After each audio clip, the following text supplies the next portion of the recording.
할렐루야. 다시 한번 인사드립니다. 장준석 목사입니다. 네. 우리 교인들은 박수를 안 치시는군요. 다시 한번 인사합니다. 장준석 목사입니다. 감사합니다.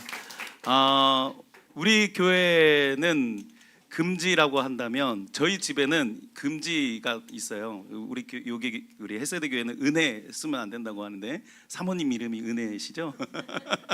저희 집에는 주여 삼창이 금지입니다. 아이들이 주여 삼창하자 그러면 자꾸 주에 그래가지고 주에 삼창을 못하게 만듭니다. 요즘 김주애가 자꾸 나와서 판치는 바람에 저희 집사람이 자꾸 떠올려서 우리 교회에는 주애가 금지어입니다. 우리 교회는 체움교회라는 교회고요. 체움이라는 말의 이 히브리어는 마네입니다. 마네, 풍성함, 채우다라는 뜻이죠. 우리 교회는 어떤 이름을 갖고 있죠? 헤세드, 하나님의 풍성한 은혜. 우리 이렇게 옆 사람과 함께 인사해 보겠습니다. 마네 헤세드. 네, 다시 뒤에 사람들과 함께 인사합니다. 마네 헤세드. 이 교회에 하나님의 은혜가 풍성하게, 조건 없는 사랑이 풍성하게 회복되시는 귀한 밤이 되시길 바랍니다. 이 시간 성령의 손길이 우리 헤세드 교회와 우리 체험교회 모든 성도님들에게 함께 있기를 축원합니다. 여러분, 우리가 살고 있는 이 시대는 은혜가 부족한 시대가 아닙니다. 여기도 은혜가 있고 우리 모두에게 은혜가 있고요. TV를 틀기만 하면 주옥 같은 설교가 쏟아져요. 아니, 우리가 이제 보지도 못했던 어떤 아주 대가, 그러니까 뭐 설교의 대가들, 이런 설교들도 막 쏟아집니다. 우리가 조금만 정성을 들인다면 놀라운 은혜의 말씀들이 풍성한 시대가 지금 우리가 살고 있는 시대입니다. 중요한 것은 그 은혜를 머금고 있느냐, 또는 그 은혜를 우리가 사용하느냐 못 사용하느냐의 문제이지 은혜가 없는 시대는 아니라는 것입니다. 제가 서울신대에서 100주년 되었을 때 전도사님들과 함께 성지순례를 갈 수 있는 좋은 기회가 생겼어요. 그래서 성지순례에 딱 가자마자 처음으로 갔던 장소가 잊혀지지 않는 장소가 있습니다. 그 장소는 신구약 400년 사이에 말씀이 이루어지지 않았던 아주 중요한 장소, 마사다라는 지역이었습니다. 그곳에 올라갔더니 사해 지역이 쫙 보이는 거예요. 그러니까 광야 전체가 막 한눈에 들어오는 그곳이었습니다. 거기에 우리 전도사님들 중에 나이가 지긋이 드셨던 한 형님이 이렇게 얘기하는 거예요. 야, 장전도사, 광야가 우리 같아. 광야가 우리 같아. 그게 무슨 말이에요? 아니, 이 광야라는 지역이 비가 내리지 않는 지역이라는 거예요. 비가 오긴 오는데 그 비를 머금을 수 없어서 지금은 사막과 같이 메마른 땅이 되어 있는 모습이 광야라는 사실입니다. 제가 영상 하나 보여드릴게요. 이 광야에 비가 오면 어떻게 되는지 한번 보시기 바랍니다.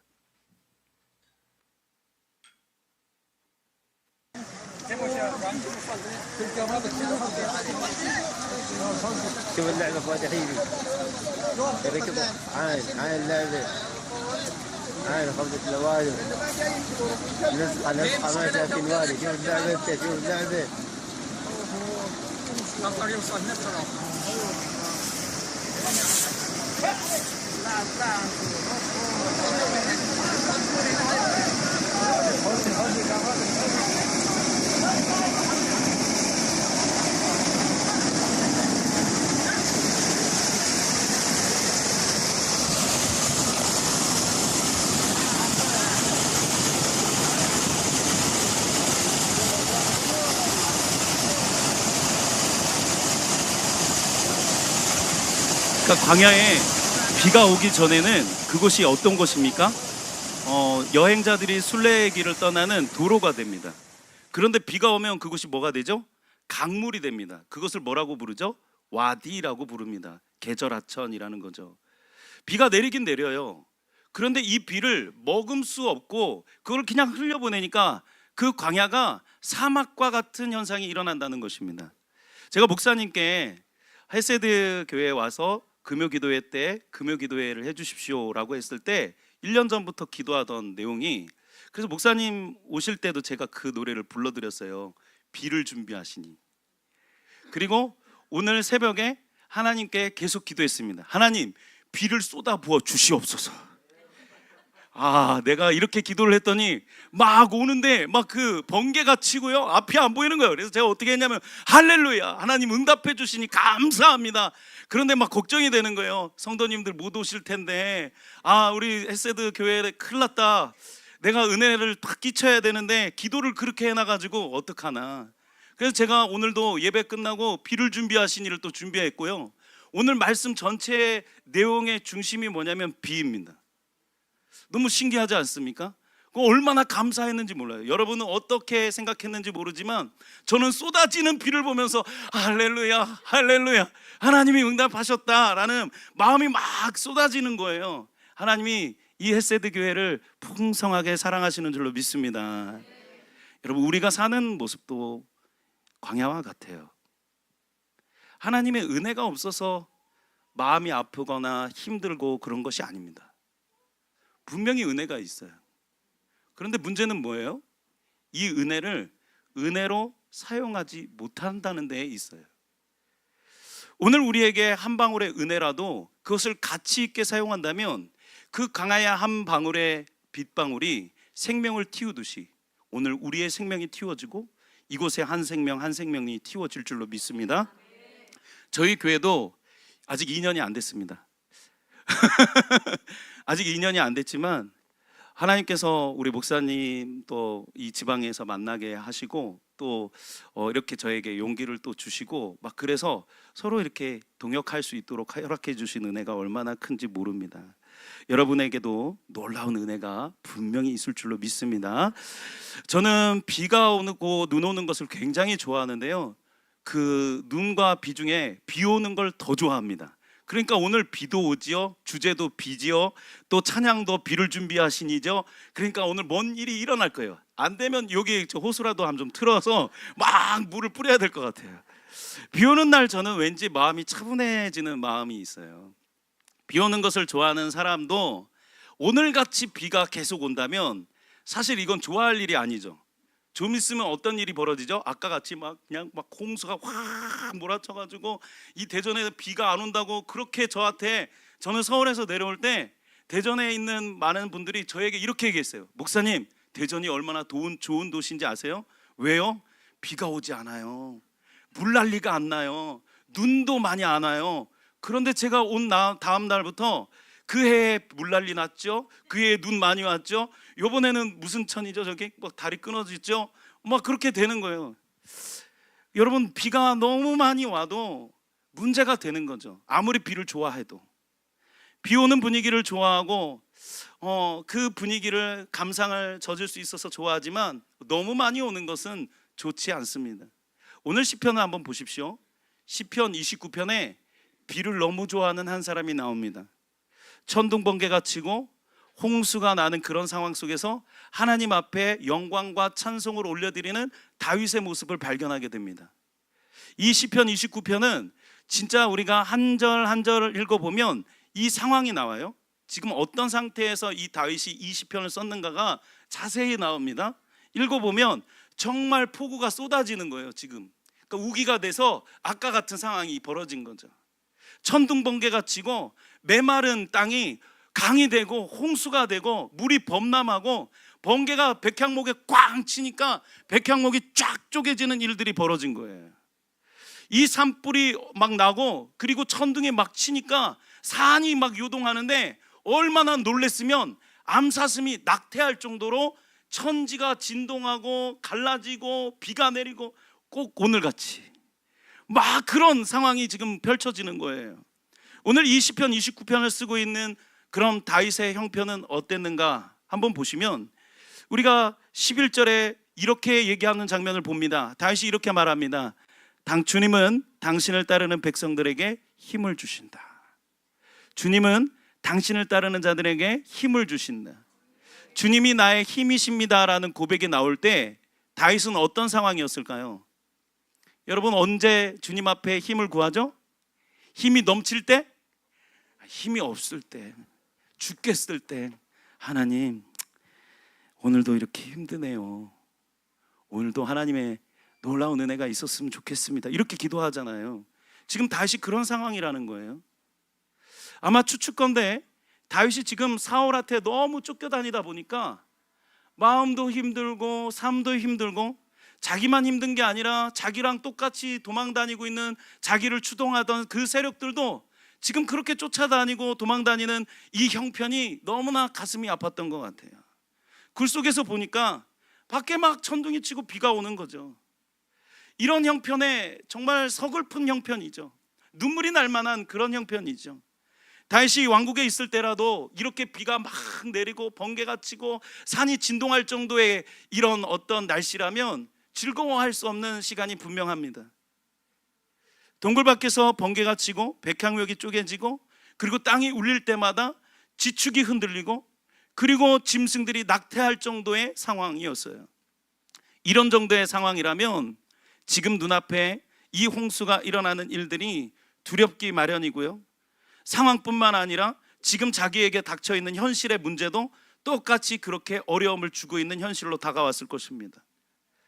사람들이 가지고 있는 본성에 의하면 이런 상황은 충분히 사람을 두렵게 만들고 힘들게 합니다. 그런데 시편 29편은 정말 놀라운 반전이 여기서부터 일어나기 시작합니다. 다윗이 그와 같은 홍수를 보면서 이 자연을 만드신 분이 누구라는 사실을 알게 되었어요. 하나님이라는 사실을 알게 되었어요.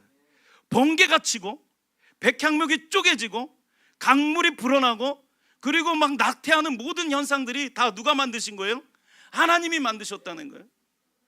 그러니까 어떻게 해석해 보면 지금 내가 당하고 있는 어려움의 현실, 내가 당하고 있는 관계의 어려움, 신앙의 어떤 발전이 없는 어떤 답답함, 이 모든 것도 그럼 누가 만드신 거죠? 하나님이 만드셨다는 걸 알게 되는 거죠. 다윗이 그와 같은 홍수를 보면서 이 자연을 만드시고 그렇게 다스리시는 하나님이 얼마나 놀라운가, 이제 그거를 찬양하기 시작해요.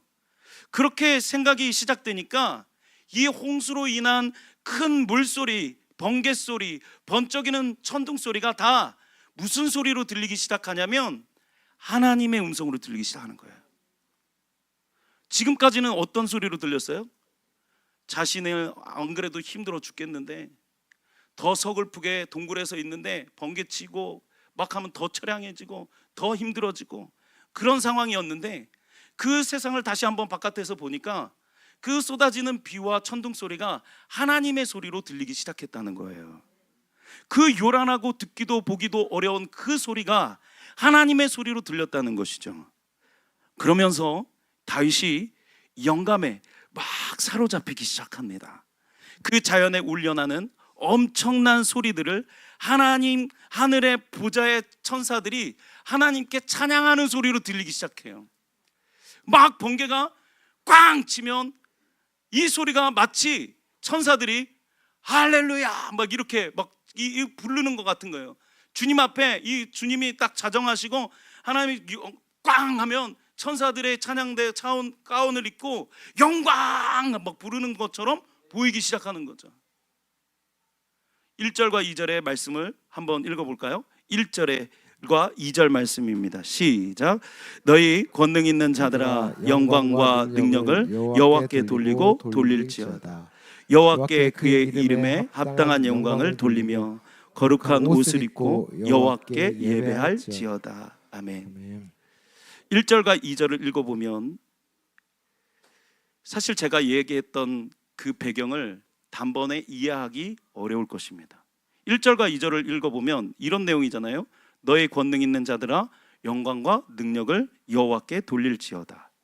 여호와께 그의 이름에 합당한 영광을 돌리며 거룩한 옷을 입고 여호와께 예배할지어다. 마치 무슨 이야기 같아요? 예배 시간에 하나님 앞에 올려드리는 교동문 같이 들려지지 않습니까? 그러니까 지금 이 1절과 2절만 봤을 때는 다윗이 예배를 드리는 어떤 현장에 와 있는 것처럼 보여요. 1절과 2절을 보면 그렇게 예배에서 부르는 찬송가 가사처럼 들리죠.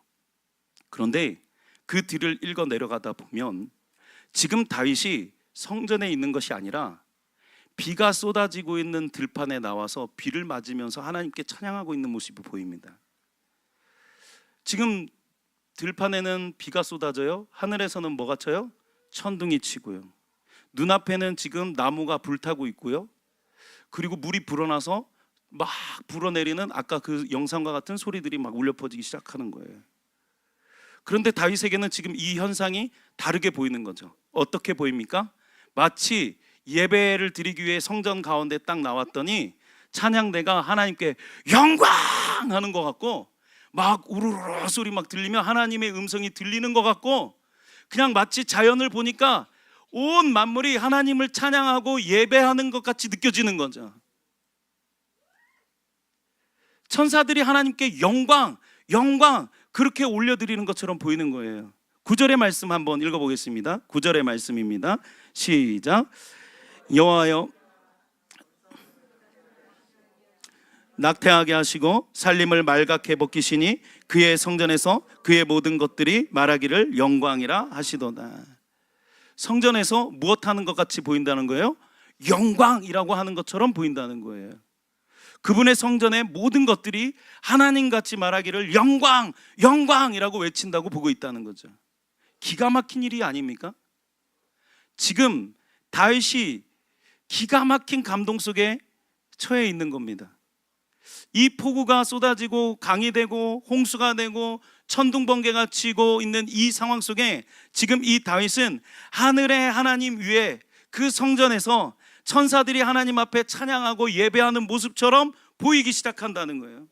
사실 상황은 그런 넉넉한 상황이 아니죠. 그런데 지금 그렇게 보인다는 거예요. 한번 상상해 보십시오. 다윗이 굴 속에 있다가 쏟아지는 바깥에 비를 맞으면서 들판으로 뛰쳐나가고 있어요. 그리고 자기도 모르게 하나님 앞에 손을 들고 예배하며 비를 맞으면서 이 비가 그냥 비인지 내 눈물이 빗방울인지 뭔지 그냥 같이 막 섞여서 하나님의 그 놀라우신 그것을 막 찬양하고 있는 거죠. 비가 쏟아지는 그곳에 나아가서 바라보니까 번개 소리는 마치 하늘에서 울려 퍼지는 천사들의 찬양처럼 들리고, 다윗이 같이 소리 질렀을 거예요. 그 번쩍이는 소리들과 함께 영광이라고 소리 질렀을 거예요. 우르르 쾅 하면 그 번쩍이는 소리와 함께 다윗도 똑같이 영광이라고 소리 질렀을 거예요. 상상해 보십시오. 지금 다윗이 예배를 드릴 만한 처지가 아니었어요.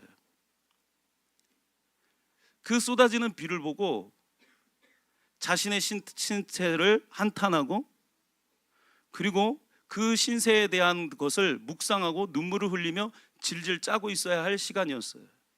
그런데 지금 다윗은 바깥에 나아가서 이 억장이 무너지는 그 시간들, 그 공간들을 하나님께 예배하는 현상으로 바꾸고 있어요. 여러분, 우리가 살아가고 있는 우리의 삶의 신앙과 영성은 무엇입니까? 여러분, 우리가 예배를 드리고 하나님을 믿는 것이 무엇입니까? 하나님을 믿는다, 하나님께 예배한다, 말씀을 듣는다. 이것은 우리가 이 땅에 살아가면서 하나님의 말씀의 눈으로 이 땅의 삶을 살아가는 능력입니다. 신앙은 다시 말하면 하나님 앞에 우리의 삶을 어떻게 해석해서 올려드리는가의 문제입니다. 오늘 상황이 다 똑같아요. 여러분, 형편이 좋은 사람도 있을 것이고 행복한 사람도 있을 것이고, 어떤 사람은 울고 어떤 사람은 웃고 어떤 사람은 정말 죽고 싶은 그런 심정이 있는 사람들도 있겠죠. 다윗도 그 중에 한 사람이었습니다. 그런데 다윗은 어떻게 합니까? 그 상황을 예배로 바꾸고 있어요. 비가 내리는 그 상황을 하나님이 내 눈물을 씻겨주는 상황으로 이해하고 있고, 천둥이 치는 그 상황을 무엇으로 이해하고 있어요? 하나님께 천사들이 예배하며 영광, 영광 하는 찬양으로 해석하고 있어요. 10절을 함께 보시죠. 우리 10절입니다. 함께 읽어보겠습니다. 시작. 여호와여 들으시고 10절입니다. 여호와께서 홍수 때에 자정하셨으며 여호와께서 영원하도록 왕으로 자정하시도다. 여호와께서 홍수 때에 자정하셨으며 여호와께서 영원하도록 왕으로 자정하시도다. 말씀을 쉽게 보면 쉬운 말씀으로 보면 이런 말씀이에요. 주님께서 범람하는 홍수를 정복하신다. 주님께서 영원토록 왕으로 좌정하셔서 이 모든 어려움을 잠재우실 것이다 라는 것이죠. 그러니까 지금 모든 상황을 이 다윗은 예배로 돌리고 있을 뿐만 아니라 이 상황이 어떻게 될 것을 믿고 나아가는 거죠. 하나님께서 자정하시는 어떤 보좌에 하나님의 오른손의 능력을 믿고 나아가는 것이죠.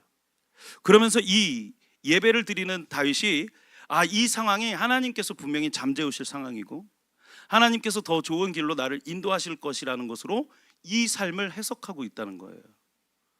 여러분, 우리가 부르는 찬양이 어떤 의미입니까? 오늘 정말 찬양 인도는 너무 좋았는데요. 여러분, 이 찬양이 여러분은 어떻게 불려지십니까? 우리의 상황과 우리의 처지를 어떻게 하나님 앞에 예배로 올려드리고 있으십니까?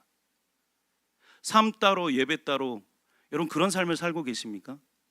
오직 은혜라고 하는 것은 하나님의 모든 조건 속에서도 어떤 상황 속에서도 하나님께 예배로 올려드리는 것입니다.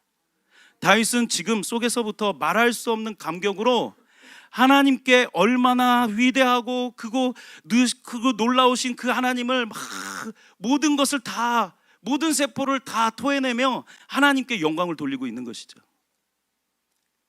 그렇게 다윗이 미친 듯이 주님을 찬양하고 노래하다 보니까 마음에 뭐가 사라질까요?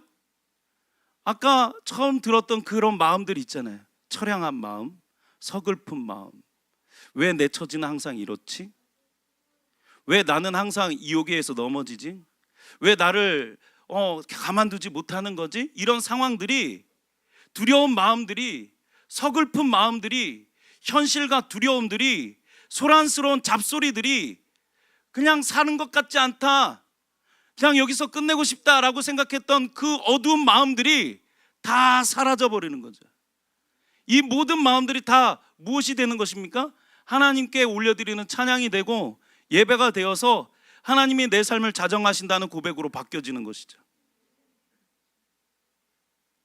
어디서부터 왔는지 모르지만 힘이 넘치고 마음이 너무나 평안감과 그리고 놀라운 평안이 막 흐르기 시작하는 거죠. 우리가 하나님 앞에 나아가면, 하나님 앞에 진실로 찬양하고 예배하면 이런 마음들을 얻어지지 않습니까? 우리도 모르는 평안, 평안. 그냥 복잡한 마음으로 예배에 왔고 주님 앞에 나왔는데 갑자기 그런 마음들은 싹 사라지고 하나님만 높이고 있는 모습들을 발견하게 될 것입니다. 온몸이야 비에 다 젖었겠지요. 지금 그 모습이 얼마나 좋아 보입니까? 여러분, 우리가 말씀으로 읽어서 그렇지 다윗의 모습을 지금 눈앞에서 본다면 얼마나 청승맞습니까? 그냥 바깥에 나가서 비를 맞고 젊은 남자가 눈물을 흘리면서 울고 있는 그 모습이 얼마나 청승맞습니까? 그러나 지금 이 다윗의 마음 속에서는, 이 작은 마음 속에서 힘이 막 솟아나고 그 마음이 평강으로 가득 차니까 하나님 앞에 올려드리는 임재가 일어나기 시작하는 거죠. 11절의 말씀을 한번 보십시오. 11절 말씀 함께 읽어보겠습니다. 시작. 여호와께서 자기 백성에게 힘을 주시며 여호와께서 자기 백성에게 평강의 복을 주시리로라. 이것이 시편 29편의 내용입니다. 생각해보면 서글프기 짝이 없는 일이지만 사울왕 앞에서 쫓겨날 때 들판에서 또 굴 속에서 숨어있는 이 다윗이 홍수까지 만났어요. 더 처량해질 수밖에 없는 상황이죠. 그런데 번개가 치는 이 상황을 하나님께 예배의 장소로 바뀌고 있는 놀라운 한 사람의 예배자를 우리는 발견합니다. 예수님을 모시고 사는 신앙의 모습은 꼭 이렇습니다. 풀 한 폭이 날 힘도 없는 그런 마음 속에서도 주님을 찾을 때 우리는 희망이라는 것을 느끼게 되어지죠. 하나님의 놀라우신 은혜로 채워집니다. 백도 없고 대출할 때도 없고 아무것도 믿을 구석이 없는데도 불구하고 하나님 앞에 나아가면 하나님이 해주실 것이란 강력한 믿음이 생겨나죠. 예수님을 모시고 사는 우리가 소망을 잃어버리고 오늘 하루의 삶 때문에 무너지고 오늘 자녀의 한마디 때문에 무너지고 직장에서의 한마디 때문에 무너진다면 우리는 너무나 우스운 삶을 살고 있는 것 아니겠습니까? 여러분, 정말로 예수님의 마음을 모시고 산다면 다윗과 같이 될 수 있습니다. 여러분, 그렇게 되시기를 축복합니다. 우리 눈앞에 엄청난 그런 자연의 위력이 우리의 눈앞에 펼쳐져도 우리는 알게 됩니다. 무엇을 알게 됩니까? 이내 이 모든 것을 다스리시고 이 모든 것을 잠재우실 분이 누구시라는 거죠? 하나님이라는 사실입니다. 이 사실에 대해서 마음에 믿어지고 눈이 띄어지기 시작하면 정말로 폭풍우가 쏟아지는 가운데 뛰쳐나가서 우리 또한 춤을 추고 그 비를 맞으면서 행복해야 할 것입니다. 여러분, 이번 여름에 얼마나 더우셨습니까? 제가 걱정이 되는 거예요. 헬세드 교인들이 이 더운 여름에 고구마 농사를 어떻게 하려나. 야, 그거 장난이 아닌데, 아유 목사님 고구마를 왜 심으셔가지고 교인들 난리 났네, 난리 났어, 걱정이 되더라고요. 그런데 여러분, 하나님이 그 더위 속에서도 고구마에 열매를 주셨어요. 물론 작년보다 절반으로 줄었지만 하나님은 그 땀을 속이시지 않습니다. 예수님의 마음을 모시고 사는 것이 얼마나 놀라운 일입니까? 주님의 전도계획이라는 책을 쓴 로버트 쿨만이라는 사람이 한 일화를 소개해줘요. 사막에 기차가 있는데요, 기차를 타고 가고 있었어요. 근데 그 기차 안에 한 사람이 바깥에 창문을 보면서 막 희죽희죽 하는 거예요. 와, 멋있다, 와, 멋있다. 너무 막 그렇게 희죽희죽하고 있으니까 옆에 사람이 좀 이상한 거예요. 분명히 지금 창바깥으로는 뭐밖에 없어요? 사막밖에 없는 상황이에요. 그래서 한번 커튼을 이렇게 쳐보니까 진짜 사막밖에 없는데 막 한 사람이 계속 희죽희죽 쏟아 막 좋아서 막 죽으려고 그러는 거예요. 뭐가 그렇게 있나? 산이 있나? 바다가 있나? 아니 거기에 지나가는 멋있는 사람이 있나? 오아시스가 있나? 아무것도 없는 거예요. 그래서 그 옆에 있는 사람이 물어봤어요. 아니 당신은 도대체 뭐가 그렇게 좋아서 창밖을 보면서 희죽거리고 웃고 있습니까? 라고 말했더니 이러는 거예요. 저는요, 수로 사업을 하는 사람입니다. 이 사막에 만약에 물을 댈 수만 있다면 이 사막이 어떻게 되는 것을 보고 있는 것이죠? 놀라운 푸른 초장으로 바뀔 것을 보고 있는 거예요. 만약에 이 사막에 물만 댈 수 있다면 하나님께서 이곳을 사막이 아니라 맛이 달고 좋은 과일이 열려질 것을 보게 되어지는 거죠. 실제로 이스라엘은 오렌지가 세계에서 가장 맛있는 나라입니다. 그리고 관계농업으로 발달되어 있는 나라죠. 지금 이 여행자는 무엇을 본 것입니까? 사막 속에 그 하나님이 내려주시는 태양을 바라보면서 놀라운 풍경이 펼쳐질 바뀌어진 것을 상상하고 나아가고 있습니다. 헬세드 교회인 여러분, 여러분은 이 교회에서 무엇을 상상하시며 예배를 드리고 있으십니까? 만약 이곳에 하나님이 물을 대시고 은혜의 비를 내리시면 어떤 교회가 될지 여러분 상상하고 있으십니까? 채워지면 하는 게 아니라 예배를 드리기 전부터 시작되어야 할 마음입니다. 다윗과 같이요. 우리 인생도 마찬가지예요. 우리도 수많은 비를 경험하잖아요. 홍수가 치잖아요. 천둥 번개가 막 오잖아요. 우리 주님만 함께 하신다고 그러면 좋아야 되는데 1년 전에 여러분 이 교회 오실 때 얼마나 기쁨으로 이 예배를 드리셨습니까? 지금도 그 기쁨이 있으십니까? 우리가 닥쳐 있는 어떤 상황과 문제들은 문제거리가 아니에요. 내가 신앙으로 이겨야 할 부분인 것이죠. 우리의 하나님이 우리와 함께 하신다는 것을 분명하면 그것은 어려움이 아니라 변화시킬 하나님의 역사를 경험할 순간이라는 것이죠. 이것이 완전히 우리가 다른 포인트입니다. 시편 29편에 7번이나 여호와의 소리라는 소리가 나옵니다. 그런데 이 여호와의 소리는 주님의 목소리라고 하는 것은 사실 어떤 소리일까요? 지금 현실 상황에서 보면 이건 여호와의 소리가 아니라 뭔 소리냐면 천둥 소리이고 물 흘러가는 소리고 나무가 불타는 소리고 대지가 흔들리는 소리일 뿐이에요. 그런데 다윗은 거기에서 무엇을 들었다는 거예요? 여호와의 소리를 들었다는 거예요. 그 상황 속에서 다윗이 미친 것일까요? 이것은 성령님의 역사입니다. 그의 마음에 모든 상황이 하나님의 소리로 들리기 시작하는 거죠. 우리 안에 예수님께서 저와 여러분에게도 그렇게 해주실 줄로 믿습니다. 성령을 모시고 사는 사람들에게는 이런 일이 일어날 수밖에 없습니다. 그런데 예수님을 모시고 사는 우리에게 성령의 역사로 주님의 목소리로 이렇게 들려지기 시작하는 거죠. 내가 겪은 모든 일 속에서 주님이 우리에게 말씀하시는 그런 놀라운 일들로 우리에게 들려질 줄로 믿습니다. 성령이 없으면 사실 그것은 고통 소리에 지나지 않습니다. 그 상황은 우리를 더욱더 옥죄어 오고 힘들게 만드는 그런 어떤 가중하는 그런 짐으로밖에 보이지 않는 것이죠. 나를 보고 계속 구석에 가둬놓고 그냥 나를 죽이라고 짓눌리는 상황밖에 되지 않습니다.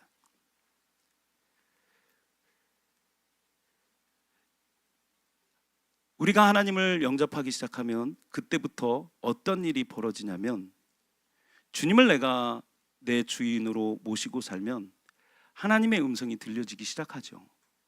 하나님의 음성이 들려지기 시작하면 그때부터 어떤 삶을 살기 시작합니까? 하나님과 동행하는 삶을 살기 시작합니다. 마치 에덴 동산처럼요. 주님과 동산을 거닐기에 시작되어지고, 그리고 주님과 함께 대화를 시작하기 시작하죠. 욥기서 38장 1절에 보면 욥은 폭풍 속에서 주님의 음성을 듣습니다. 때에 여호와께서 폭풍 가운데 욥에게 말씀하여 가라사대. 또 요한복음 10장 27절에는 이렇게 말씀하십니다. 내 양은 내 음성을 들으며 나는 저희를 알며 저희는 나를 따르니라. 여러분, 하나님의 음성을 들으시길 바랍니다. 그러면 여러분 어떤 상황이라도 그것을 해결하고 해석할 능력과 힘과 은혜가 있을 줄로 믿습니다. 저는요, 사실 신학생이 아니었습니다. 저는 사진을 전공했어요. 그리고 후지필름이라는 그룹, 좋은 그룹에 다녀서 연봉도 좋았습니다. 계속 그렇게 살 줄 알았어요. 그리고 계속 진급도 잘 되고 있었어요. 그런 상황에 어느 날인가 송구영신 예배를 갔더니 담임 목사님 사모님이 갑자기 저한테 이렇게 얘기하시는 거예요. 혹시 우리 장준석 청년 여자친구 있어요? 라고 물어보는 거예요. 그래서 왜 그러세요? 라고 했더니 여자친구 하나를 소개시켜 주겠다는 거예요. 알고 봤더니 본인의 딸을 소개시켜 주시는 거예요. 그래서 저희 집사람하고는 사실 동네에서 5학년 때부터 같이 자란 친구였기 때문에 그때까지는 여자로 본 적이 없어요. 그러다가 결혼을 하게 됐거든요. 정말 놀라운 일이었어요. 사실 저는 그때까지 어떤 마음으로 살고 있었냐면, 하나님, 지나가는 차에 나 받게 해주세요. 그냥 나 죽게 해주세요. 삶이 너무 힘들었어요. 그냥 저는 원래 저주받기 위해서 태어난 사람이라고 생각이 들었어요. 물론 좋은 직장에 다니고 승승장구 있는 것처럼 사람들한테는 보였지만 사실 제 마음은 사는 게 사는 것 같지가 않았어요. 그런데 그 당시에 사모님께서 그렇게 얘기해 주시고 100일 만에 결혼 날짜를 잡고 결혼을 시켜버렸어요. 그런데 이 일들이 지금의 이 일로 오기까지 일어나는 과정이 너무나 막 파란만장한 일들이 벌어지기 시작한 거예요. 사실 그렇게 되면 이제 인생이, 우리 가정에서 살던 제가 동떨어져서 이제 우리 아내와 알콩달콩한 삶을 살아야 하는데, 결혼한 지 15일 만에 응급실에 끌려갔습니다. 회사에서 물을 먹는데 물이 소화가 안 되는 거예요.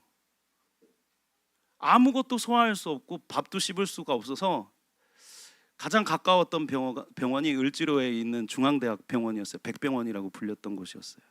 마침 거기에 외국에서 오신 특진하시는 장 검사하시는 그 권위자가 오셔서 저를 막 보시더니 이 환자 빨리 응급실로 옮겨 그러는 거예요.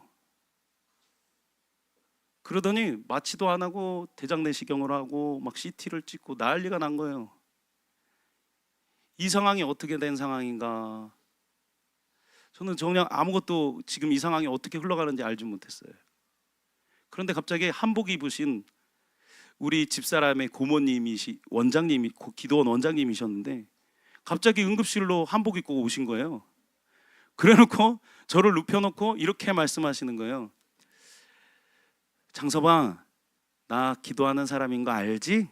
네, 알죠. 내가 기도하면 우리 하나님이 우리 장서방 살려줄 줄로 믿어. 그렇게 믿고 우리 기도하자 하고 배를 쫙 까놓더니 응급실에서 기도하시는 거예요. 그때도 그 원장님이 오실 그게 아니었는데 신방 가고 있다가 갑자기 하나님께서 당장 응급실로 뛰어가라 하시는 말씀을 듣고 오셨다는 거예요. 제 배에다 손을 얹어놓고 기도를 하는데 제가 살아왔던 삶의 필름이 막 지나가더래요. 그래서 마침 우리 장인 어른이 응급실 바깥에 있었는데 우리 고모님이 나오셔서 하시는 말씀이 이렇게 얘기하시는 거예요. 황 목사, 당신 아들 하나 생겼어.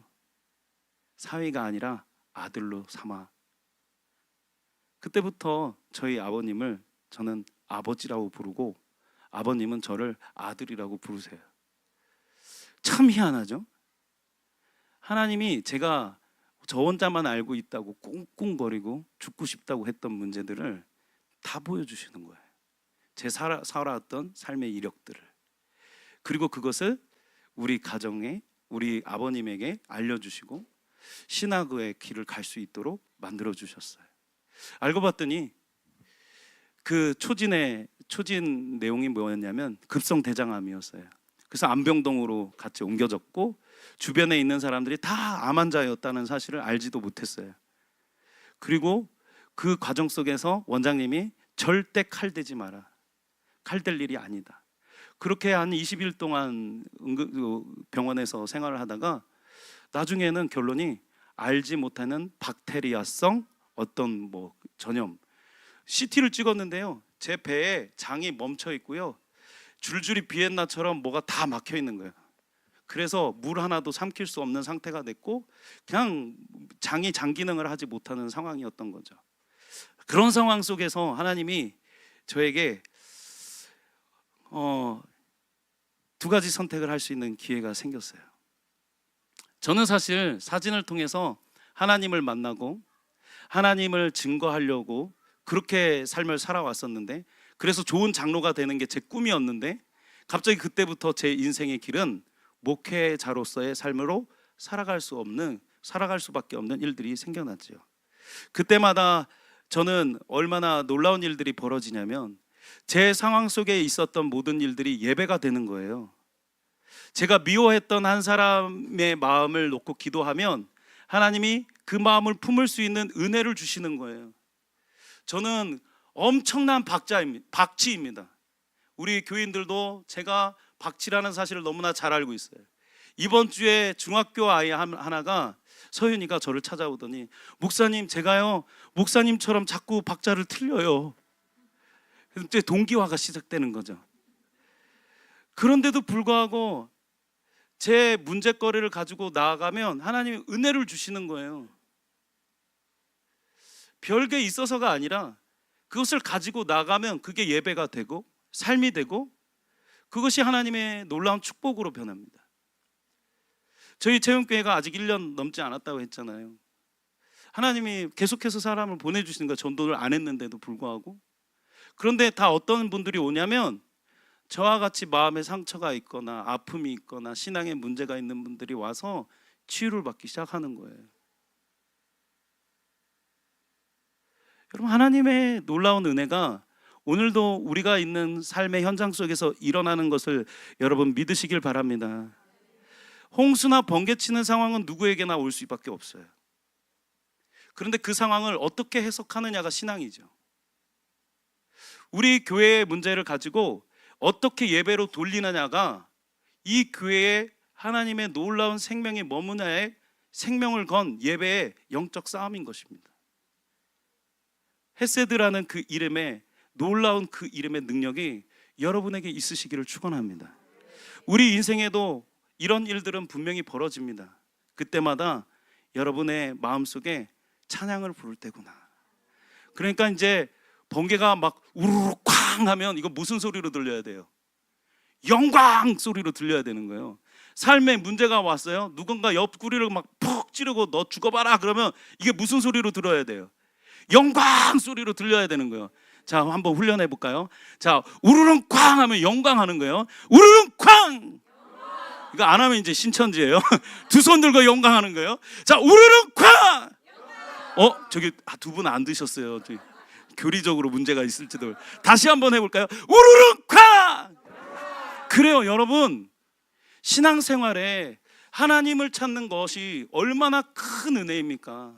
천지를 만드신 분은 우리는 뭐라고 부르냐면 그분을 아버지라고 부르고 있어요.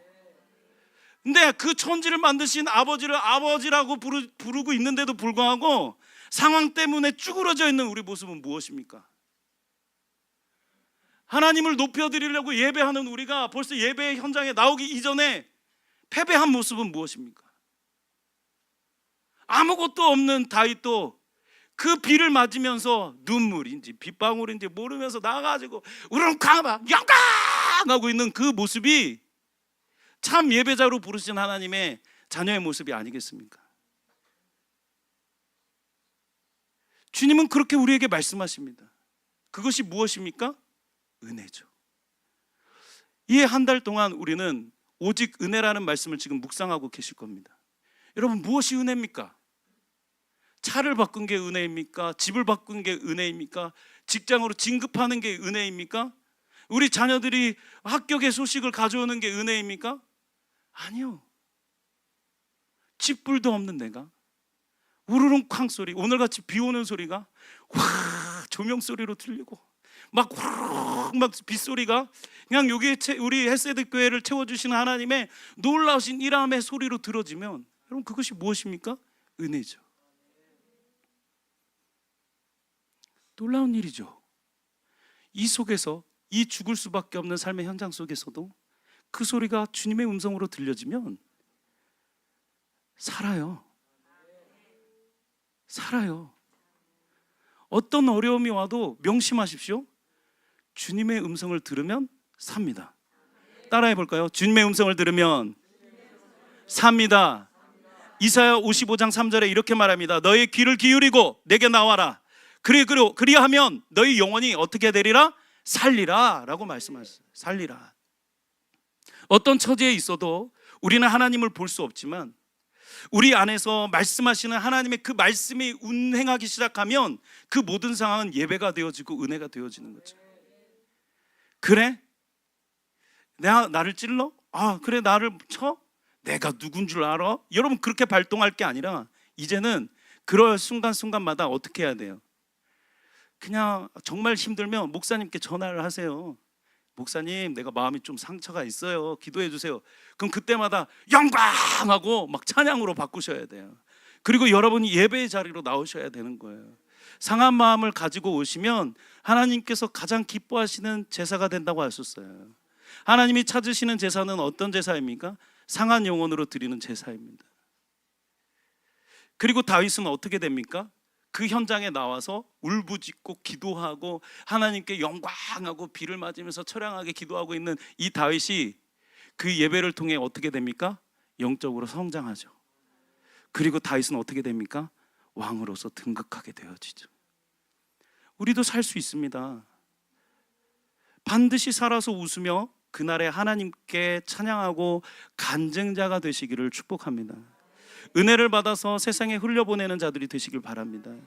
이제 우리가 주의 정의를 강같이 흐르게 하는 축복의 통로들이 되기를 바랍니다. 이렇게 신앙으로 몸부림치는 우리 헬세드가 교회가 될 때 하나님의 조건 없는 사랑이 이 안에 가득 머물게 될 것입니다. 여러분, 하나님의 조건 없는 사랑이 여기에 가득 있다고 생각해 보십시오. 그 임재가 우리 모두에게 있는 거예요. 저 어린아이부터 우리 어르신에 이르기까지 그 조건 없는 사랑의 영적인 충만한 그 놀라운 은혜가 우리 속에 가득한 거죠. 여러분, 이 교회가 그렇게 하나님의 마음이 채워지시기를 축복합니다.